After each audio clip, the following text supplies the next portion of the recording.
Hey guys, welcome to the Investor's Guide of Memphis Real Estate. I am your host, Dean Harris, and as always, I'm with Douglas Skipworth. How are you, man? Hey man, doing great. We are bringing you this podcast to give you the boots on the ground knowledge to be a successful real estate investor here in Memphis, Tennessee. Please like and subscribe to our Investor's Guide of Memphis Real Estate on our YouTube channel, Spotify, wherever you listen to your podcast. Show sponsors are listed on the screen here. We could not do this show or run our rental businesses without these guys. Let's see, CrestCore Property Management, Local Title, Will Griffin with Griffin, Clift Everton, and Mashmeyer, Triumph Construction, and Corland Financial. So we're happy to have those guys as part of the team. I do have a deal of the week this week, so I want to give you that. 3604 Bowen. It's in 38122, right across the street here from our office. 89,900. This property is vacant. It's a 2-bedroom, 2-bath with 1,252 square feet. Probably needs about 10 to 12 in rehab in it. This is an $1,100 rental. Not a bad area over here. Last week we spoke about the 1% rule on the podcast. This looks like it would fall right into line. Of course, we need to figure out how much the rehab is. But 3604 Bowen, I think it's Bowen Avenue, 38122, 89,900. This is a vacant property, 2-bedroom, 2-bath, 1,252 square feet, and it's $1,100 rental market. So lots of options with this one, lots of possible BRRRR, maybe if you can get the price low enough. If nothing else, it's just a good, solid 1% rental in an area where I've got double-digit properties, and I know you've got a good bit of them. Today, we're going to talk about building your team. I think one of the most important things I've talked about in another podcast was to build your team. It was one of the, what are must-dos for investors here in Memphis, and it was build your team. We didn't go into building the team on the podcast, so today we're going to go into that. Who, what, why, when in some cases. So why is this so important? If I asked you just a bland general question, why is it important to build a team where you're going to invest in real estate, would be the first thing you'd say. I mean, it's a team sport. It's like you got to leverage people. I mean, everybody talks about leveraging money. Yeah. Like I'm going to get in. One of the best things about real estate is because you can leverage money, but you can leverage people. And the way you leverage people is by building a team. That's right. I love it. So the next question is like, who and why or why. We talked about that. I have the same reasons. I mean, it is a team sport. Yeah. You can't come in here. If you were local, it's still a team sport, but you could do a little bit more on your own. Your team could be a little smaller, but for 99.9% of our client base, you're out of state. It's the reason why we do this podcast, because you guys aren't local, and I can't host you all here in our beautiful office here. I've got to talk to you through this. So, building your team is extremely important. Who should you start with and why? When I think about my first team member, if you're going to start an NFL team, what's the first position you're gonna go after? The QB, baby. Yeah. And if you're on a basketball team, you're typically going to pick a center or point guard. You're going to pick your starting points. With me, it would be to connect with a local banker, mortgage company, to get pre-approved. If you come to me or you come to any other property source, the first question or the first thing in their head, if they don't ask it, that they're wondering is if you have the ability to buy their property. Show me the money. That's right. That's right. Me the money. Can you buy this property? Do you have the ability to borrow? I do you have cash? I did. Damn, I didn't know I should do that. So getting in touch with a banker, a mortgage lender here in town, reviewing your financials, talking about your price range, the rental range that you're looking for, running some ghost numbers and figuring out, hey, if this happens, how am I looking? It's the most important thing. None of our sellers in our market will take offers from buyers that aren't approved. You don't want to do that anyway. You're going to offer own properties and things that you maybe don't want to afford right now. So connecting with them, building that strategy and that relationship, and giving them your strategy to me is one of the most important, if not the most important thing to start with. Yeah. I mean, cash is king. Not necessarily saying you have to have a cash offer, but in the sense of having that, the golden rule. He who has the gold makes the rule.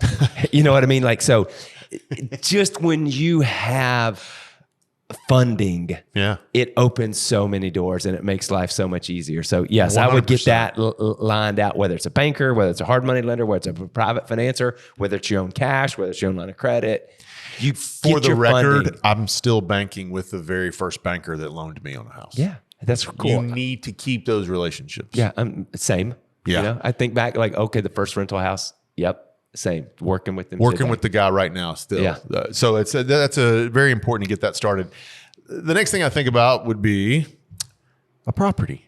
How you can find the proper deals. You know, you got the financing. How are you going to get the deals? Right. So that would be the very next thing I think of is, okay, I've secured my banker, my lender. Now, what am I going to use this money on?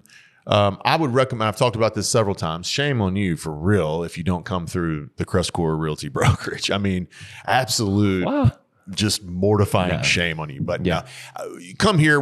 This is what we're used to doing and what my business is generated around. But I would start by finding someone who is in the business. And what I mean by that is not a real estate agent. I mean, a real estate agent that either exclusively sells rental property or at least half of their business is selling rental property. And one of the musts that I would have is that they own some rental property. I think it's very difficult to buy something from somebody when they haven't either experienced it, shared it, or work in that same arena. How could they possibly give you a bird's eye view of what's going on? I don't think they can. I think they can go from what they've learned, good advice. But I don't think they can give you just that exact advice. So teaming up with a property source, sometimes another avenue for a property source might be a wholesaler. We've talked about how to work with wholesalers. I think you just need to be very careful. Just make sure that you're working with a reputable person or that all of the things that they're telling you check out. My biggest suggestion from that is to come through me. Go through an agent. Go through an agent. I know most of all of them anyway. So those are just some property sources and some ways to get them. So we've got our banker. Yes. And our money. Yes. We've now reached out to the CrestCore brokerage team. We're hooked up with Patrick Golphin, our buyer's agent. We're getting homes emailed to us with all the data and all the information. So then the next thing that I would think about would be maybe a property manager. Again, I think of it as deals, financing, and management. So what are you going to do after you get the property? You got your money, you get your property. What are you going to do next? You're going to rehab it. You're going to manage it. What's happening? And I even think with, I never advise anyone to self-manage. If you ask me that question, I never advise it. It's a nightmare. It's just a recipe for you to fail, especially if you're out of state. Worst decision I've ever made. I regret it. And see, that's the thing. That's the thing. You can relate to what I'm saying here because I actually, believe it or not, I didn't because of that. Yeah, you guys were my mentors, or you were my very beginning of this, and it was like, hey, don't do this, and this is why. And I haven't ever. The very first property I had, we managed here, and just have kept going with it. So property management is something that you've got to have. They understand how to take care of the property. You're out of state. There's someone in between you and this tenant. All the reasons that you would think out loud why you need a property manager are the reasons why you need them. So that's right. CrestCore Property Management is the show sponsor. We'll be happy to connect you with them. But connecting with them and getting the right questions answered is going to be key. What's next? What would you after you then? I think at this point is it contractors? Is it insurance agents? Is it title company? Is it who is it an accountant? Who is part of your team? So those are all key. So next, all right. So let's go next. To me, if I'm just going down the road, I think it'd be GC. I think I'd have to find out how I'm going to get all the work done. Right. Correct. I mean, I know insurance and other things are in there, but I was like, golly, if I can't get any of the work done and move past this, truthfully, now that I'm sitting here from an order, I think after we've bought the property, we should probably know who our insurance is. So let's move our insurance back up. But either way, the route of these or the order of these is you're kind of going to do them all at the same time. That's right. But making sure that you've got an insurance agent once you close on the property is good. Insight Risk Management is a company that we use here locally. Shame on them for not being a show sponsor, but they're a good company. They do a lot of good for us. So, meeting up with your GC, tell me why this could be important or not important. What could happen if you meet a wrong GC, Douglas? Man. I've said it before and I'll say it again. What happens when you use the wrong GC is you pay 3 times. Explain. And they're like, why do you pay 3 times? Yeah, let's hear that. Because you pay to have it done. You pay to have it undone. And then you have it paid to done right. And I've done that. Oh, 3 times. Yeah, I've done it. I've actually done that a couple times. You pay somebody, shade tree, unlicensed, whatever, wrong one, even chucking a truck, or whoever, But for whatever reason, if you're not using the right one, they'll do it. Then you have to go back and undo it, and then you have to pay to have it done a 3rd time. It's miserable. If that doesn't send a little chill up your spine, paying 3 times for something you got to pay once. I don't know. And I don't mean. And that can also be, that's even if this person isn't necessarily unscrupulous, if they just aren't good and like they just do a bad job, and it's not so much that code comes in there and makes you do it or they do anything unethical or immoral. It's just like they just did a bad job. They just don't know what they're doing. So then you have to take down what they've done. Then you have to get somebody who really knows how to fix it to get it done. Yeah, because that's good that you touched on that. Let's explain that for a second. You're not saying a guy's going to come in there and completely tear up the house and he's going to leave. He's going to complete the job. He's going to do it. You're just going to go in there and it's going to look terrible. It's not going to be up to your standard. Give you an example of that? Yeah. If you're in a house, this is great. If you want to know if you got a good painter or not, go into the house after you've hired them to paint. And I can't believe I'm saying this out loud, but this has happened to me on more than one occasion. You go into the house and they've painted it, right? And you go in there and instead of pulling off the electrical outlets and the light switch platelets, they just paint right over that. They just paint right over it. I don't have it anymore, but that is a strong indicator that you had a very sloppy, lazy, not good contractor because he let stuff like that happen. Correct. That's right. Yes. The air conditioning returns. Yeah. They just paint over that crap. They don't pull it off and do things the right way. Take you an extra 3 minutes. Extra 3 minutes in it, but instead you've got to go hire. What do you got to do? You got to hire somebody to come in and clean it and paint it and take that stuff off. Then you got to you got to buy new covers because you can't paint a piece of plastic 20 times. So that's a prime example of great. The wrong GC and why you're going to have to go in there and pay for it 3 times. I'm stealing that. Yeah. That's good. Yep. We came back around to the insurance agent and we came, so we've talked about them and building the trust with your GP. I just think building a team in a whole, having the right partners in any business is key. Yes. I've never built a business or I've never seen anyone build a business where their partners are weak. No. And weak in the sense of like in that business, in that line of work, that they're weak. I've never seen a business that succeeded that way. We've got all the vendor partners to refer to you. I use every one of them. All the people that are show sponsors, some that are not, I use them all. Yep. It's not a situation where we're promoting businesses here just because they pay to be on this pod. I use every one of these guys. Yeah. And they're all partners with me. Yes. And I consider every one of them a partner. I treat them as a partner. We work hand in hand to make sure that we've got, a successful properties. So it's very important. I can add anything to this. I can go into a little bit more detail about specific partners if you want to outside of this. So anything else? Well, I was just thinking about a lot of stuff on that. Just as it's a team, it's a network. It's kind of, we've talked about Millionaire Real Estate Investor before, where it's like you build your network, you build it, you engage it, you use it. Yeah. So it's like you go build it and you just stay in touch because you never know when you're going to use it. I usually give you an example. Yeah. I got an email yesterday morning at 3 a.m.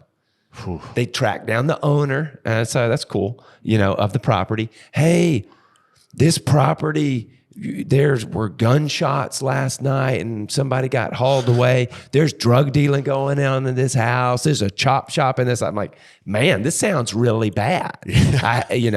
Sounds terrible. It sounds terrible. So I'm like, okay, thank you for bringing this to my attention. It's the first I've heard of it. Luckily, we've got a good friend. I hadn't talked to her in a couple of years because I hadn't had a need. Yeah. But we've got a good friend at the district attorney's office with the drug dealer eviction program, DDEP, at the Shelby County DA. So I emailed her. I was like, hey, check out this email below. Anything we need to do to help you with it? Yeah. And she's like, great to hear from you, stranger. Thank you. Yeah. Yes, I'm in West Tennessee over all of this, but here's my new colleague who's taken over my responsibilities. They'll look into it. They'll do everything you need to. So it's getting taken care of. Yeah. Because I've got a network that I've built over time. When a situation arises, it's like, oh, I don't have to go, oh my God, what am I going to do? Yeah. It's like, oh, well, here's an expert that's going to be able to handle this situation, which to me is I have no idea what to do with a drug dealer and all these things. But here's people who deal with this professionally all day, every day. They can handle that situation. And like I said, I hadn't talked to her in at least a couple of years, just because this is not a normal occurrence. No. When you manage thousands of properties, it happens, but not an everyday. So it's like you've got that network. That's what you want with your team. You want people. Similarly, your team, I don't know about you. I know about you. When you have your network of a team, they'll bring you opportunities. Best opportunity you ever got was from your network. Yeah. Your network, somebody bringing you a deal through. Oh, I know what you're talking about. Yeah. Well, I'll tell you, Will Griffin. Yeah. Who was a show sponsor. Yep. Is the reason you got your very best deal. Yeah. Because of that network, he brought you a deal and an opportunity. So it's just, it can't be understated how important it is to build a network, to build your team, to have people you can rely on. And you can't run your business without good team members. You can't be a successful championship team without good team members. I mean, have you ever seen a team that won a championship and everybody on the team sucks? And I'm going to go. We're not going to dwell on this, but as you know, there are no bad teams. Yeah, I love They're this. only bad coaches. Yeah, that's right. And I've had to look in the mirror a lot when I start complaining about my team. Some gut punches right there. Because it's really not the team. Nope. It's really looking in the mirror and going, okay, who's the coach of the team? Yeah. That's me. What do I need to do to make the changes that need to be made to make the team good? If you need any changes in your team, if you need any properties that you need, because your team members, your property too. I mean, like if you need to change team members, let me know. I've got all the partners I can refer you to. Same goes for your property. If you need to move a property, let me know. Anything else to add today? No, man, that's great. Guys, thanks for tuning in. If you have any questions, Dean at CrestCore.com, and I look forward to seeing you next time. Yeah.